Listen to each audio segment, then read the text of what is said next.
Today on the Backyard Mechanic, we're going to take this 67 Chevelle that doesn't run or drive and make it stop better than any other car I own. Such an idiot.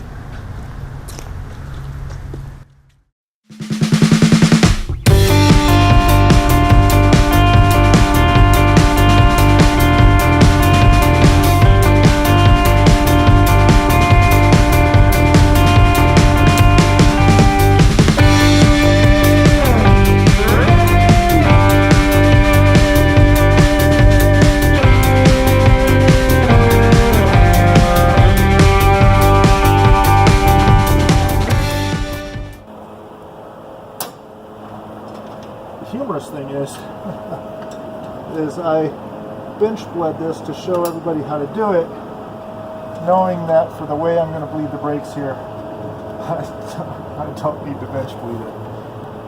So that's kind of humorous, is that this mess is all just for you. Today we'll be working on my 1967 Chevelle SS. And this car, out of all the vehicles in my fleet, is the one that's most special to me because this was my parents' car. They bought it in 1973, and my mom used to use this as her daily driver when I was going to elementary school and as I was growing up. So it's been parked since 1987, and it's time to get it on the road and running again. All right, so let's get under here and show you how this works. We got a couple of hooks in here. These are on each side of the chassis here, and this is going to hook the parking brake cable and give it something to leverage against. Now, when you get down under here, the cable is actually just one big long cable that kind of fashions into a loop under the car, and you can see it here, and it's going to connect up into there, and there's another one on the left side of the car, but it goes through that hook, and see, and you have these little connector guys. So with these connectors, you just run the cable in like this through that hole, and it locks on, and you'll lock on that other end as well. Get over here and do that. So it's really just simple. You got that much. This cable goes and runs over to the other side of the car, just like that, and creates a loop. Once you have that loop, you have something for the parking brake to pull on. Next, we're going to drop down the inner fender panel here so we can install the front of the parking brake. What we were trying to get to is right here, that hole. That's where the parking brake cable is going to go. So once we got here, it's pretty simple. This simply just snaps in there. You see there's a little spring collet here. It'll go in that hole and it'll expand out. And then there's a little rubber gasket here that's going to seal that hole up. So go ahead and shove this in here. Hopefully it'll go quick and easy. Yep, just that easy. Okay, now we're looking at the left foot well. And what you can see here, we got the parking brake cable right here. This is what I just pushed through. And then you have this little clip it goes into. Now what they do is they put a lock on here to make sure doesn't ever accidentally come apart. So I'm gonna pop that little latch off there. Okay, and then it is literally just a simple, whoops. It's easier if you don't lock the pedal. And there is a spring on the other end. So this is pulling back against me a little bit. There we go. Now it's on. Stick this little lock back in here so that it can never slip out. Like that. And we're done. And then that, you see, we'll pull. Okay, I wanted to take a quick second to show you how this routes. So you have this cable here, and it routes through this hole in the frame. So that's where we're going to take this and stick it through. Then, when you go underneath the car, it will come out this little hole in the frame. And the last piece for getting the parking brake set up is the transmission cross member. And the reason is you've got this hook here, hooks in there, and it's going to hold the parking brake cable coming from the right wheel over to the front of the car. So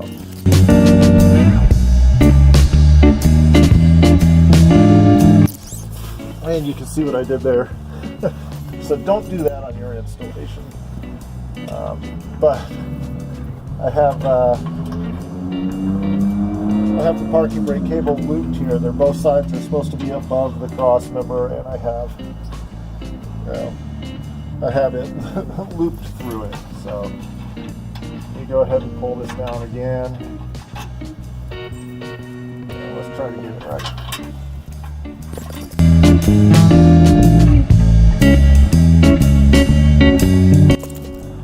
Okay, once you have that done, then you can throw this little hook, figure out where that hole went. There it is. Throw this little hook in here, and that gives this side of the cable something to leverage on.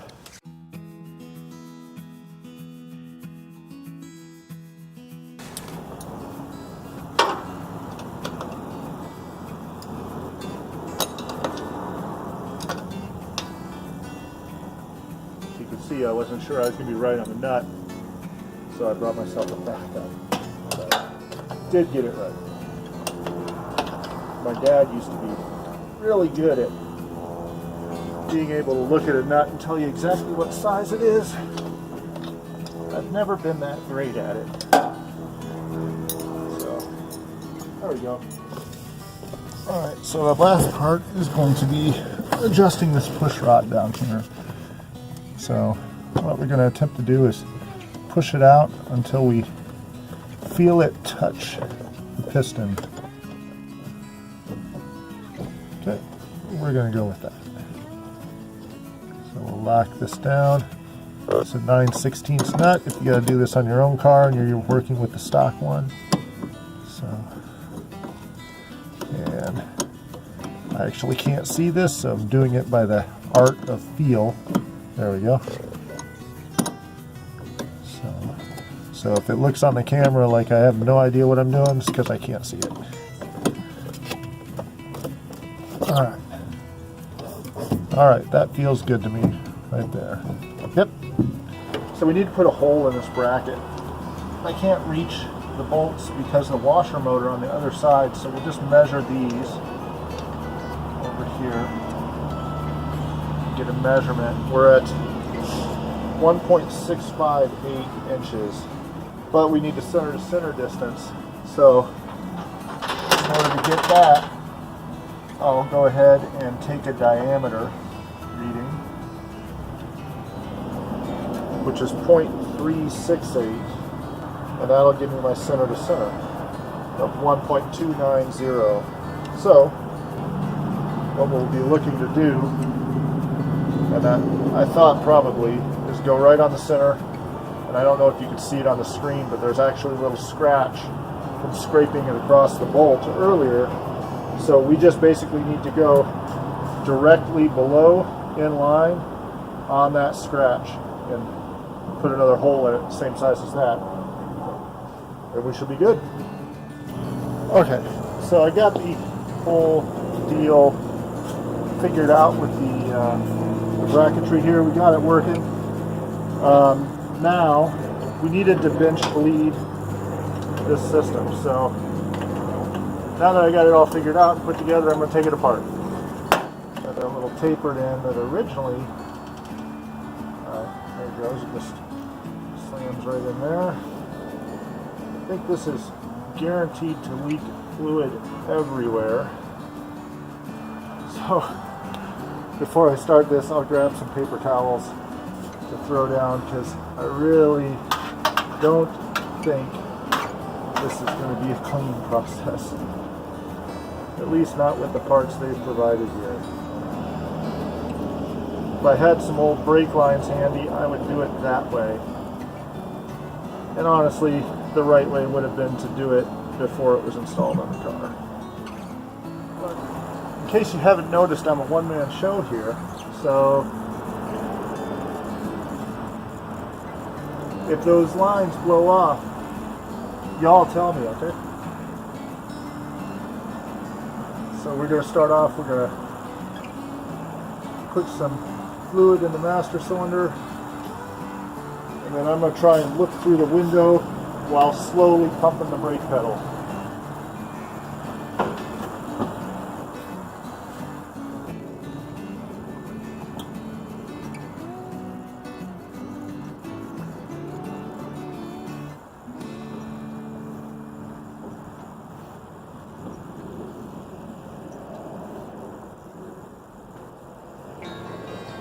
Down was the key. You need to put the ends of the hoses in the fluid so it pulls in both directions. Here's where the disaster struck. I had bench bled this on the car just to kind of give you an idea of how it's done, not thinking about the fact that I don't have the lines made up for the front of the car, that I don't have the back line bolted into the proportioning valve, so once it's bench bled, brake fluid's just going to be coming out of the master cylinder. Even when you put the proportioning valve on, it's just going to keep coming out.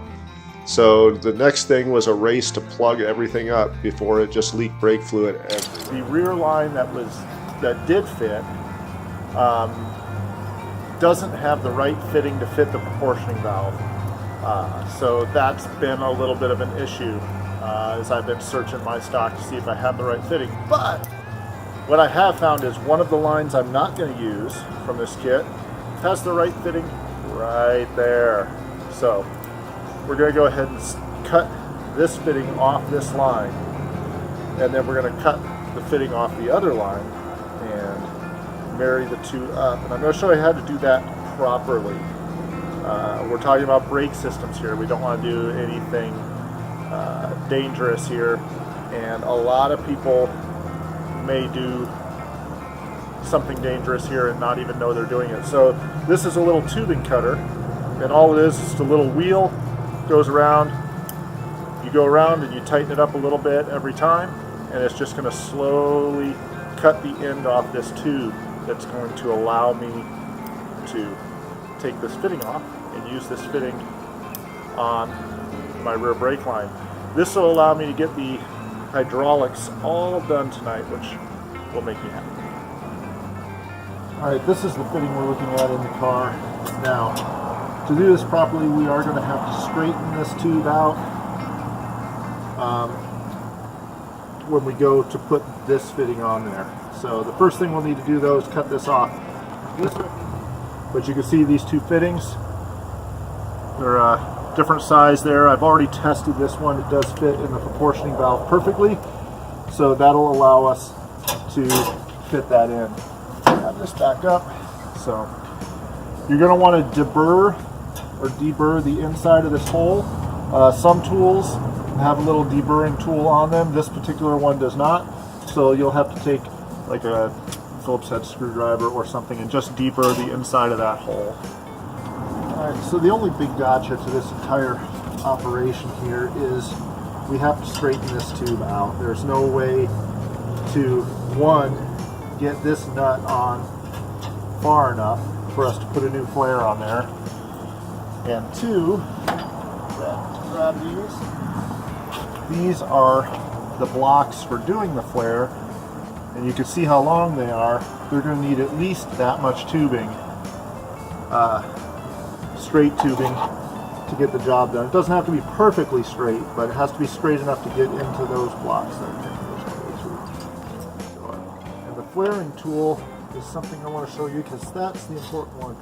Many of you may have in the past used your typical hardware store flaring tool, and if you have done that, I've done that as well myself, but I don't want you to ever do it again.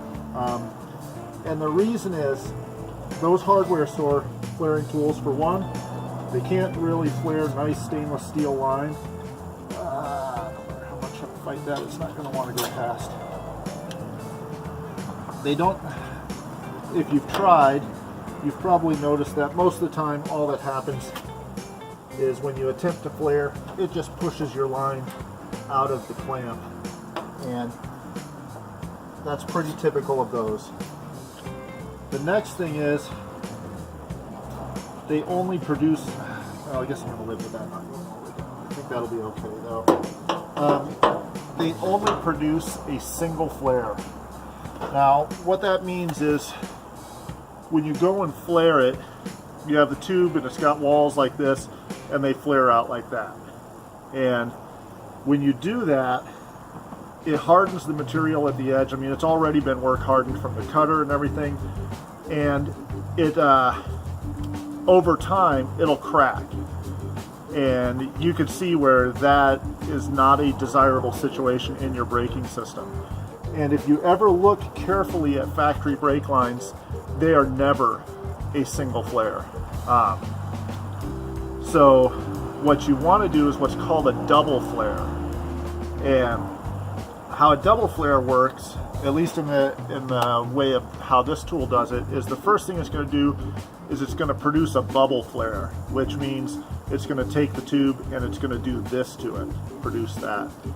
The second part of the operation is when it's going to produce the double flare. What it's going to do is it's going to take this outer portion that's still like this, and it's going to bend it inside so it matches. And if you ever look at your factory brake lines that have an inverted flare in them, you'll notice there's a little line on the inside. That's that double flare. By doing that, you've got this nice area out here that's rounded. This isn't going to crack.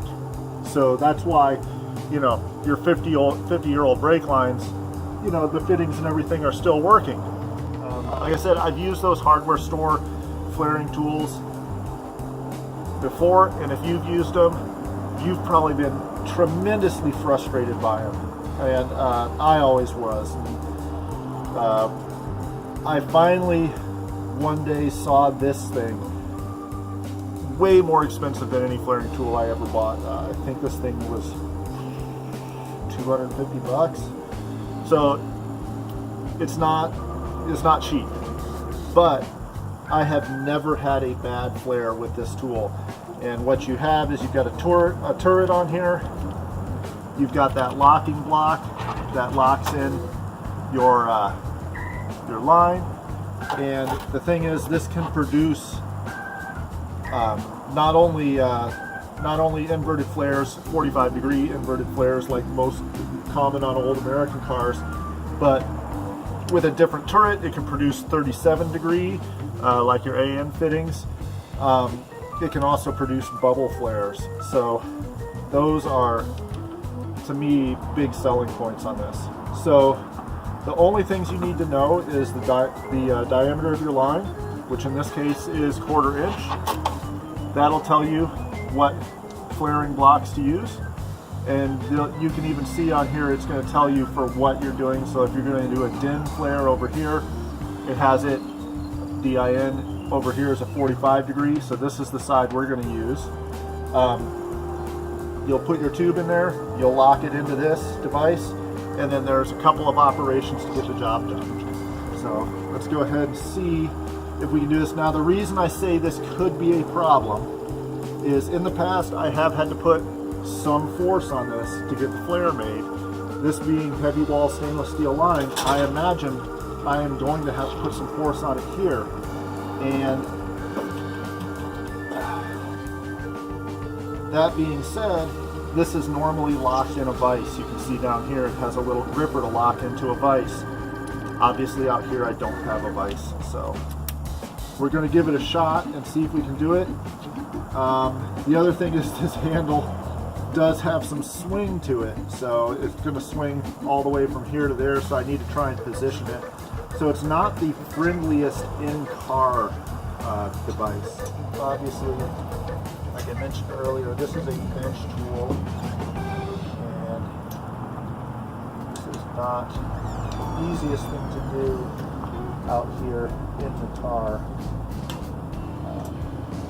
If I had known about this earlier, I would have, not that this doesn't work out here, but if I had known that the tube didn't have the right size fitting on it earlier, I would have taken care of this on a workbench. But we'll go ahead and give it another shot. So we're down here, operation 0. Let's go ahead and clear that lever.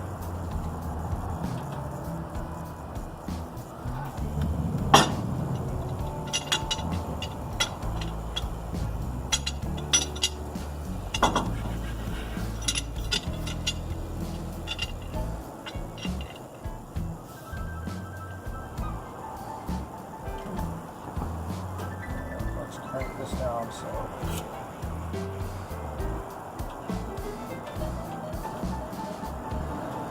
all right, pull this up. Operation 1 for a 1/4 inch.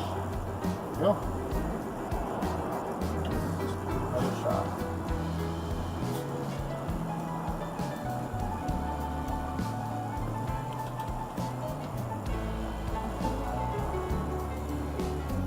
I think what I probably accomplished last time is probably didn't get operation 1 fully done.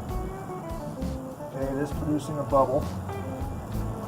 So what I'm going to do is I'm going to reset this so I get some more motion on it. But I think why it failed the first time is I don't think I had my bubble completely formed. The nice thing is once the bubble, by the way, this handle is able to come out. The nice thing is once that bubble is formed, you can no longer push the tube through the clamp. So you're no longer in danger of pushing that tube out. You just have to get it fully formed, and I think that's where I failed last time.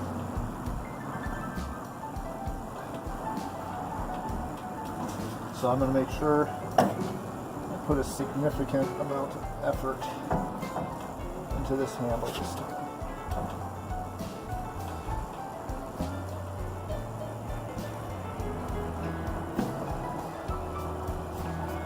Because this die will go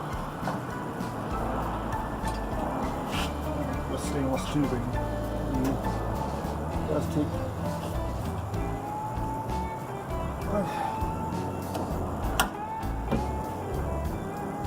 Alright, I think that's got it. It's got a pretty, that is definitely more than I had last week. It's just so hard to tell if the die is all the way down, but it does look to be. Alright, so next is operation 2. Get this reset in there. So again, if you can get this done on a bench, it is definitely better to do this on a bench than in the engine bay of your car.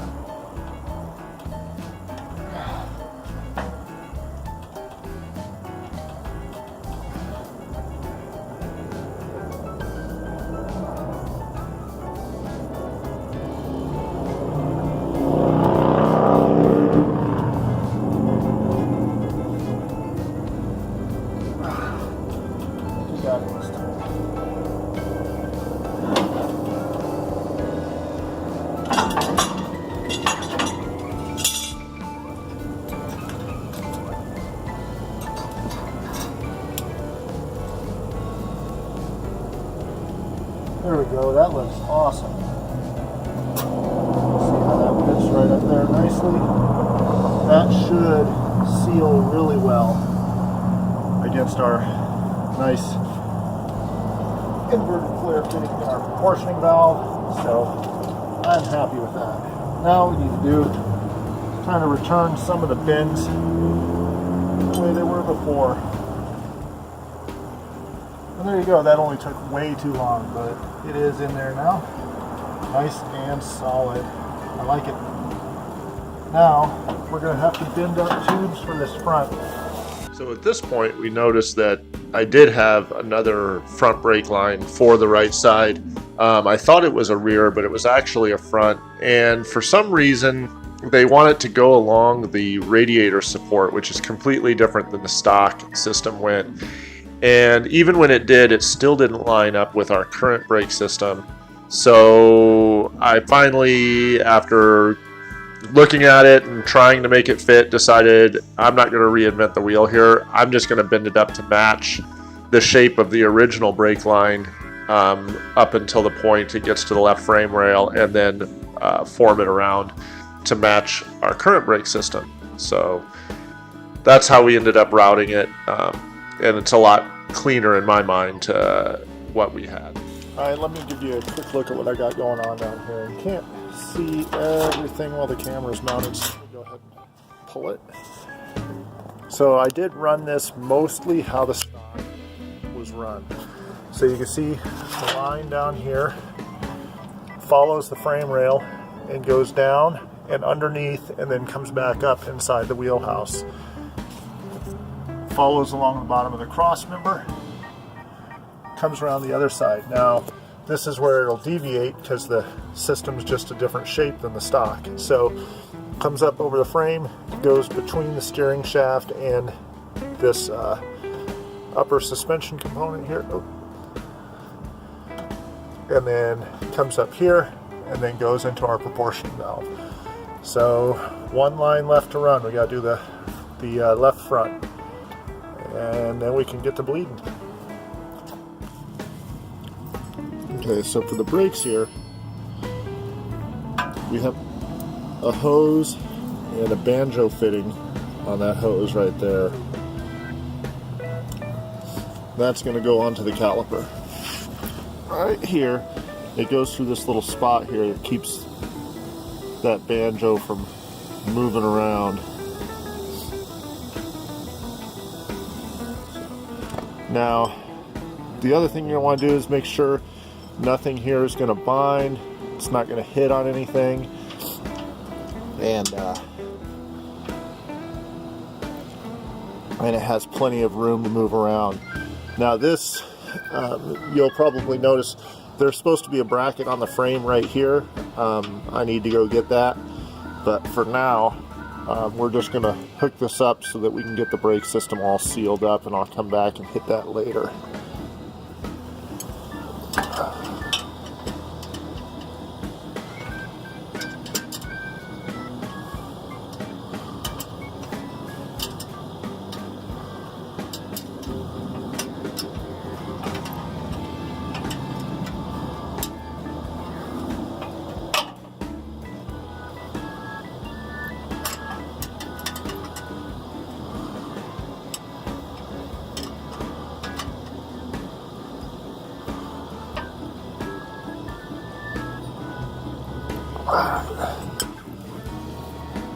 There you go. Brake hose installed. And you can see why you need that bracket in here, because this can move around quite a bit. That bracket will actually hold onto this hose so that it won't move around when the suspension moves around. So, alright, so now we've got all the brakes hooked up. Now it's time to start bleeding. First thing we're going to want to do is make sure that this is completely full. Yeah, I thought that was empty. So you want to make sure your master cylinder is completely full of fluid. Because if you suck some air down in the tubes, you just get to start all over again. So we'll make sure it's completely full.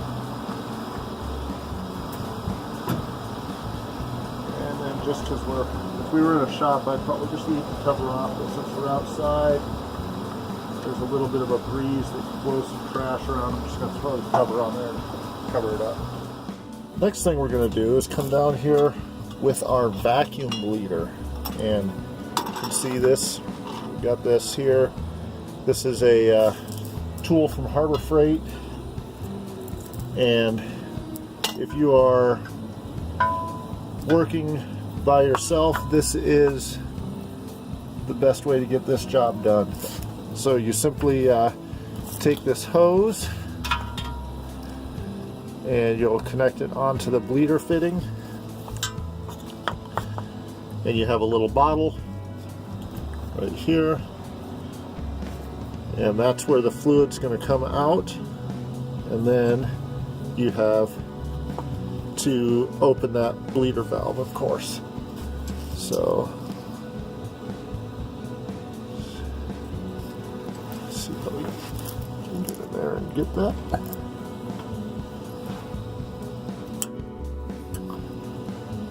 One thing I found with this bleeder is with vacuum bleeding is you don't necessarily want to just open that a whole bunch, because you'll let air bleed through. So the bleeder does have a gauge on it, so you can see if you're pulling a vacuum on it and nothing's moving, then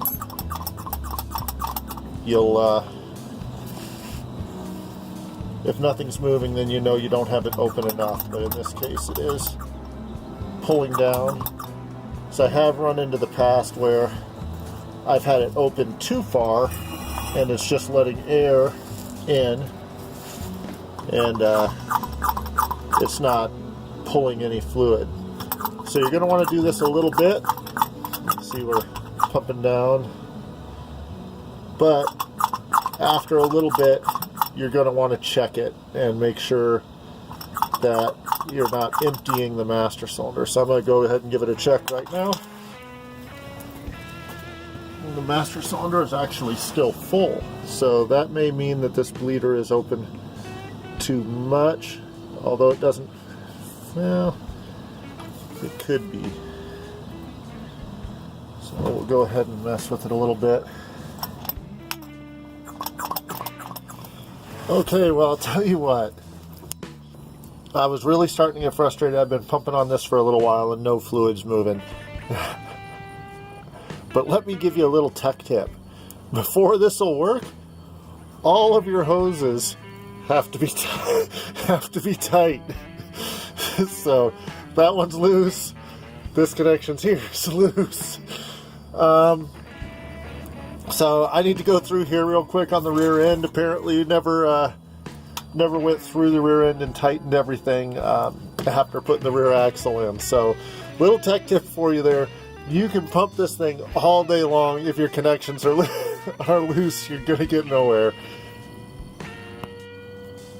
So now let's go ahead and give it another try and see if we're a little more successful.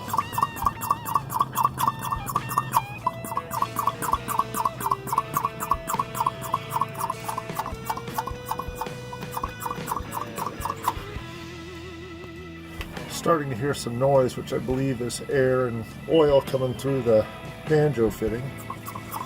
Oh, and there you go. You can see finally getting some fluid through the bleeder. I'm going to go ahead and nearly close the bleeder because I believe we are getting just a little bit of that way I can kind of tell if it's all fluid or if it's air and fluid.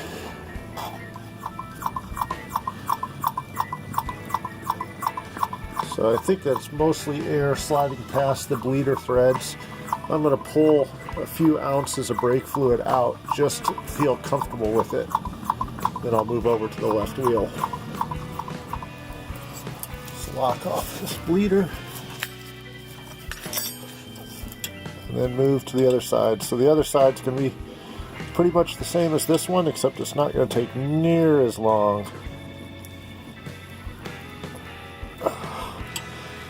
Seeing as the fluid is already to the axle. Okay, so we had a little bit of a snafu with the front calipers. So after we got everything bled and started testing the brakes for leaks, both the left and the right front calipers are leaking. The right front not so bad, but the left front was leaking profusely from the banjo bolt. Now, when I installed the banjo bolts on these left fronts, or both the fronts, one of the things I've noticed is that the banjo bolt started getting tight before the banjo was actually caught in the crush washers. And it wasn't so tight you couldn't turn it, but there was a little bit of friction in there. So I just tightened them up, and when I tightened them up, then the banjo was captured. But as it turns out, that didn't capture enough, and I think the reason is that I had two banjo bolts to choose from. I had the one that was in the caliper, which is that one right there, and I had the one that came with the hose line kit, which was that one right there. Now I picked the one I picked specifically because of the head size. This one's SAE, which matches the rest of the car. This one's metric. So I chose the SAE one. One of the things I didn't look at, just because I was using the one that came with the caliper, is that the size of the banjo, you can see, is significantly different. So my belief, and it's kind of confirmed because if you look at the threads here at the very, well, they're not too bad. The threads at the very tip here are just maned ever so slightly. So I believe what was happening is this banjo bolt was going all the way into the caliper and seated all the way, and then we were turning it in even further, so it never got the pressure on the crush washers it needed to seal. So we'll be going to this one with the crush washers that came with the hose kit. Okay, now here's the most important part of any brake job. We've gone through this car, we've done the brakes. This brake system is completely new. We have gone through and pressurized the system by pumping the brakes up, and we've discovered roughly 3 leaks. But there's places all over that have a little brake fluid on here and there. So what you want to do now is clean everything. Make sure it's dry, and just get all of the braking components dry, all of the hose connections. So you can go through, pump the brakes really hard, make one final check of everything, and make sure there's no fluid leaks. Because let's face it, the braking system is what's keeping you safe.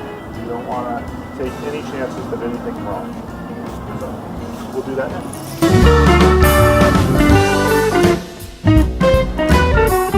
Alright, so back in here, we're just going to go ahead and test.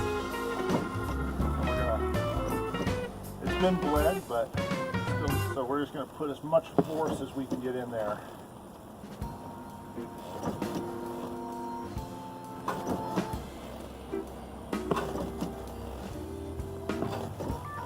There we go.